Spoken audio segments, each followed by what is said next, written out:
కరివేపాకు కారం రెడీ అయిపోయిందండి. కొలతలు చూపించిన ప్రకారం నాకు కరెక్ట్గా సరిపోయిందండి. చాలా రుచిగా ఉందండి, చాలా టేస్టీగా ఉందండి. ఆరోగ్యానికి కూడా చాలా మంచిది కదండి. కరివేపాకు కారము ఎలా తయారు చేయాలో చూద్దామండి. నేను ఈ కప్పుతోటి 6 కప్పుల కరివేపాకు తీసుకుంటున్నానండి. ఇలా అదిమి పెట్టేసి ఇదంతా కలిపేసి 6 కప్పులండి. నేను 2 కప్పులు తీసుకున్నానండి. కప్పుతోటి కప్పు చింతపండు తీసుకున్నానండి. ఒక హాఫ్ కప్పు ఉప్పు తీసుకున్నానండి. బాండీలో కరివేపాకు వేయించుకొని కొంచెం నేను 2 సార్లుగా వేయించుకుంటున్నానండి. కొంచెం ఆయిల్ వేసుకొని కరివేపాకుని పచ్చి వాసన పోయేదాకా వేయించుకోవాలండి.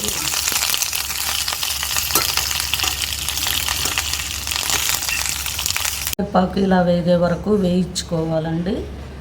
కరివేపాకు చల్లారేలోపు పప్పులు వేయించుకుందామండి. కొంచెం ఆయిల్ వేసుకొని అందులో పచ్చిపప్పు వేసుకోవాలండి. కొంచెం ఆయిల్ ఉంటేనే కరివేపాకు కారము పొడి పొడిలాడకుండా ఉంటుందండి. కొంచెం ఆయిల్ ఉంటే నేను శనగ నూనెనే తీసుకున్నానండి. ఒక హాఫ్ కప్పు మినపగుళ్ళు తీసుకున్నానండి. 1 కప్పు ధనియాలు తీసుకున్నానండి. కొంచెం జీలకర్ర తీసుకున్నానండి. మొత్తము వేగే వరకు మీడియం ఫ్లేమ్లో పెట్టుకొని దగ్గర ఉండి వేయించుకుంటూ ఉండాలండి.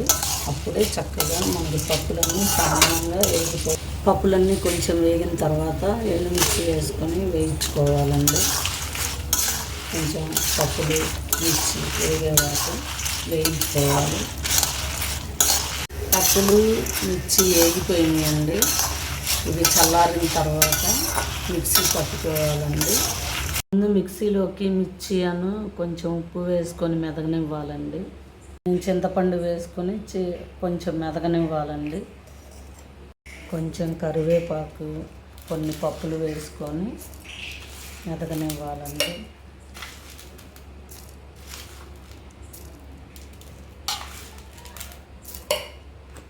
కరివేపాకు పప్పులు మెదిగిన తర్వాత కొన్ని వెల్లిపాయలు వేసుకొని మెదగనివ్వాలండి. కరివేపాకు కారం రెడీ అయిపోయిందండి. కొలతలు చూపించిన ప్రకారం నాకు కరెక్ట్గా సరిపోయిందండి. చాలా రుచిగా ఉందండి, చాలా టేస్టీగా ఉందండి. ఆరోగ్యానికి కూడా చాలా మంచిది కదండి. తప్పనిసరిగా ఈ కొలతలతో ట్రై చేయండి. Like, share, comment, subscribe.